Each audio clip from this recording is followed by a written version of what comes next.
ఇవాళ మీడియాలో ప్రధానంగా వచ్చింది గ్రూప్ 1 విషయంలో ఏ నిర్ణయం తీసుకోవాలి.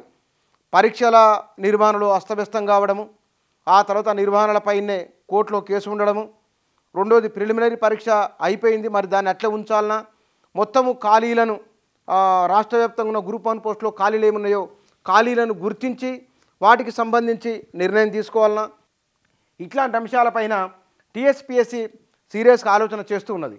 ఇందులో రద్దు చేయాలన్నా మనం వేచి ఉండాలన్న దానిపైన ప్రశ్నపత్రాల లీకేజ్ అనంతరం గ్రూప్ 1 ఉద్యోగాల భర్తీ కోసం గత ఏడాది నిర్వహించిన ప్రిలిమినరీ పరీక్షపై సమాలోచనలు జరుగుతున్నాయి. రెండోసారి నిర్వహించిన పరీక్ష నిర్వహణలో లోపాలున్నాయని రద్దు చేసి మళ్ళీ నిర్వహించాలని టీఎస్పీఎస్సీని ఆదేశించింది కోర్టు.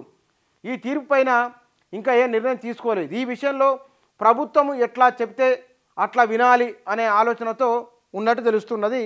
అయితే ఈ గ్రూప్ 1 పరీక్ష పైన మొత్తమే రద్దు చేసి మళ్ళీ కొత్తగా నిర్వహించాలన్నా ఏం చేయాలన్న దానిపైన స్పష్టత లేదు.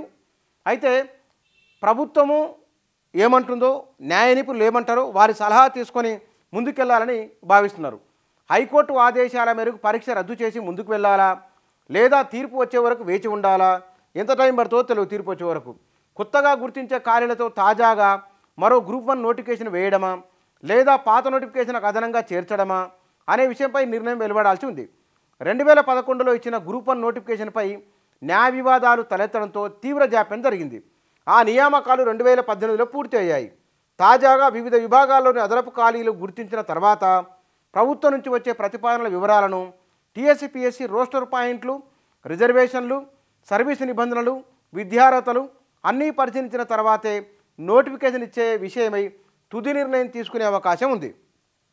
మరోవైపు గ్రూప్ 1 నుంచి కింది స్థాయి వరకు కొత్తగా నోటిఫికేషన్లు ఇస్తే ఆయా ఖాళీల భర్తీకి ఎంత సమయం పడుతుంది, ప్రస్తుతం జారీ చేసిన వాటి నియామక ప్రక్రియ ఎంతవరకు వచ్చిందన్న విషయమై ఇప్పటికే నియామక సంస్థల నుంచి ప్రభుత్వం వివరాలు తీసుకుంది. ఈ గ్రూప్ 1 విషయంలో ఏతావాతా తేలుతున్నది ఏమిటంటే ప్రభుత్వము ఎట్లా ముందుకెళ్ళమంటే ఆ విధంగా ముందుకెళ్ళడం. ఈ ప్రభుత్వ నిర్ణయంతో పాటుగా న్యాయపరంగా ఏమైనా సమస్యలు వస్తాయా అనే వాటిని కూడా పరిశీలిస్తున్నారు. అతి త్వరలోనే ఈ విషయంలో ఒక నిర్ణయానికి వచ్చే అవకాశం కనబడుతున్నది ప్రభుత్వ పరంగా, టీఎస్పీఎస్సీ పరంగా.